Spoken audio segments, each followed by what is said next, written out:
As I journeyed along a winding mountain road on a sunlit morning, an animal suddenly darted into my path. I slammed on the brakes, bringing my vehicle to a halt mere meters from the creature. There, in the middle of the asphalt, stood a majestic deer, panting heavily. Its coat glistened with sweat, and a palpable distress emanated from it, signaling that something was gravely wrong. Cautiously, I exited my car, moving with deliberate slowness to avoid startling it. As I approached, I froze, utterly astounded by the sight. Encircling the deer's neck, like a grotesque collar, was a car tire. It was an unfathomable image. A noble animal, adorned with magnificent branching antlers and distinguished by its dappled coat, was trapped by this man-made burden, one that had clearly been lodged there for an agonizingly long time. Returning to my vehicle, I retrieved a bottle of water. With a swift motion, I used a utility knife from the glove compartment to cut it in half.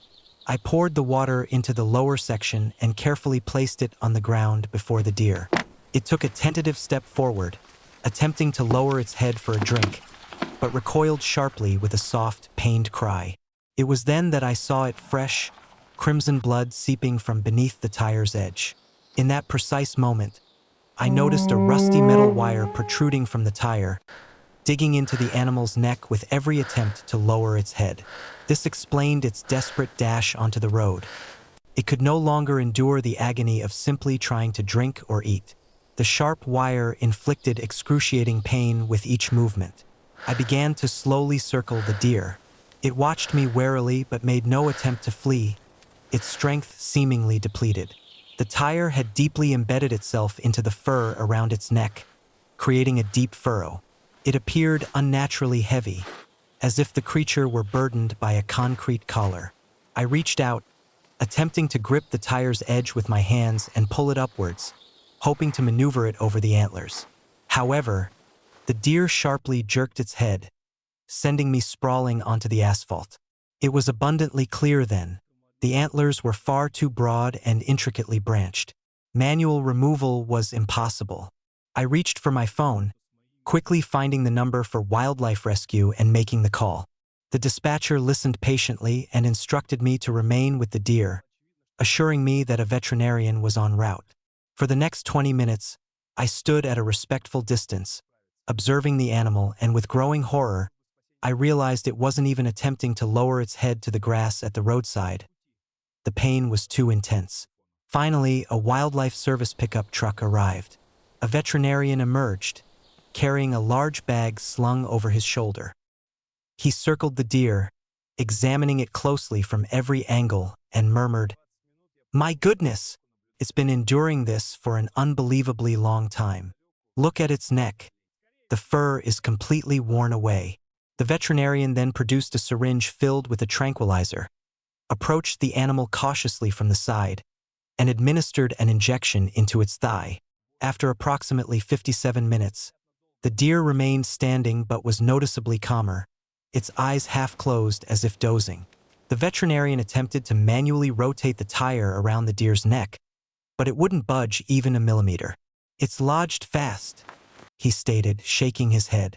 I inquired about what might be contributing to its unnatural weight. The veterinarian peered inside the tire and explained, "Dirt, an enormous amount of dirt.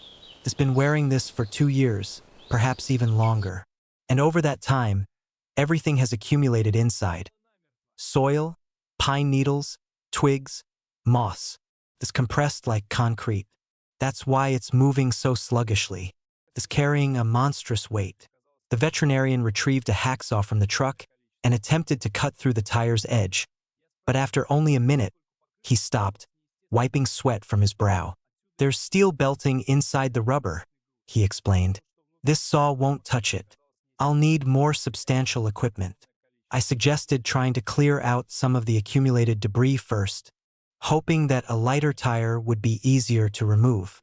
The veterinarian nodded in agreement and we set to work. I stood by the deer, gently holding its head and stroking it between its antlers, attempting to soothe it. Meanwhile, the veterinarian began to excavate the compacted dirt from within the tire with his hands. Entire chunks of earth, as hard as stone, Clumps of matted pine needles and moss, fragments of bark, and small pebbles flew out. We removed everything we could dislodge manually. However, the majority of the debris was so densely packed that it was impossible to extract without specialized tools. Even after our considerable efforts, the tire still wouldn't clear the antlers. They were simply too wide and complex. The veterinarian wiped his hands and declared, "We'll need to cut it. I'll need hydraulic cutters. I'll call the fire department." We stood with the veterinarian beside the deer, which was peacefully slumbering under the effects of the sedative. I continued to stroke its neck, feeling with my fingers the depth to which the tire had become ingrained. The subsequent 20 minutes seemed to stretch into an eternity. The deer stood motionless, breathing deeply. I feared the sedative would wear off before help arrived. At last, a red fire truck pulled up. 2 men emerged, carrying massive hydraulic cutters, the kind typically used for severing metal in vehicle accident rescues. The first firefighter inserted the cutter's blade onto the tire's edge and attempted to squeeze the handles. The tool slipped on the smooth rubber. "The surface is too slick," he commented. "There's nothing for it to grip." Then I recalled the area where we had been digging out the dirt. The edge there was uneven and jagged. The firefighter nodded. "Precisely. We'll try there." The veterinarian and the second firefighter positioned themselves on either side of the deer, steadying its head. I stepped back slightly, prepared in case the animal suddenly moved, while the first firefighter placed the cutters precisely into the indentation where the dirt had been. He began to apply pressure to the handles. A metallic squeal was heard, followed by a sharp, distinct snap. The steel belting within the tire broke, but the tire itself remained intact, not completely separating. The firefighter repositioned the cutters on the opposite side and again exerted maximum force on the handles. A second snap echoed, and the tire split in half. The veterinarian and the firefighters grasped both halves, carefully spread them apart, and lifted them off the deer's neck. The tire sections landed on the asphalt with a heavy, muffled thud that reverberated through the surrounding area.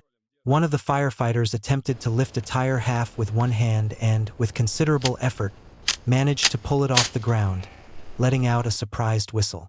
"It's incredibly heavy." I remembered that I had a fish scale in my trunk, which I always carry for fishing. I fetched it and we weighed both halves of the tire right there. Together, they tipped the scales at 19 kilograms, almost 20 kilograms.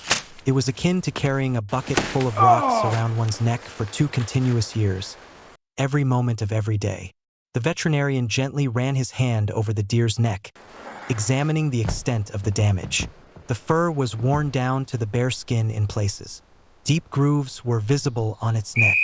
The skin was red and inflamed but, thankfully, not bleeding.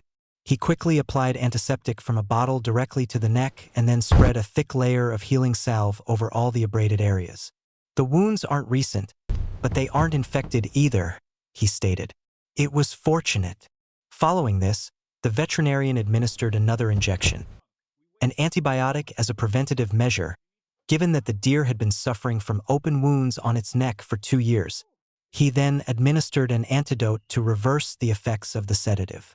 Within half a minute, the deer began to blink more frequently and slowly lift its head. I held my breath, watching to see what it would do next. The deer cautiously lowered its muzzle towards a puddle at the roadside and began to drink. It drank for a long time, greedily, as if it couldn't get enough. I understood that these were its first normal swallows in an immeasurable period. The deer then raised its head and turned its neck first to the left, then to the right, as if testing its newfound freedom of movement. It then ambled over to a road signpost and began to rub its neck against it. The veterinarian smiled and quietly remarked, "For the first time in 2 years, it can scratch itself properly." We all stood watching, smiling. After everything that had transpired, it was a profoundly moving spectacle. The deer paused, turned towards us, and for several seconds, looked at each of us in turn, as if trying to commit our faces to memory. Then, it let out a short snort through its nostrils, turned, and walked into the forest. It didn't flee in panic, but rather moved with a calm, confident gait, its head held high. One of the firefighters carried both halves of the tire to the fire truck and inquired how the deer could possibly have walked with such a burden for 2 years. The veterinarian shook his head and explained, "Some irresponsible individual must have discarded the tire in the woods. Most likely, the deer was still young when it lost its antlers and managed to get its head through. At that point, its neck was narrow enough for the tire to pass. But as its antlers grew back, the animal could no longer remove it. Over 2 years, the tire filled with dirt, becoming heavier with each passing day. And when the wire began to pierce through a few weeks ago, it could no longer lower its head to drink. Every sip of water, every attempt to graze, caused it unbearable agony. The deer ran onto the road in a desperate hope for assistance. Another 2 or 3 days, and its heart simply wouldn't have held out. I stood watching the deer until it disappeared amongst the trees. Our encounter lasted less than 3 hours, but I knew with certainty that I would remember it for the rest of my life.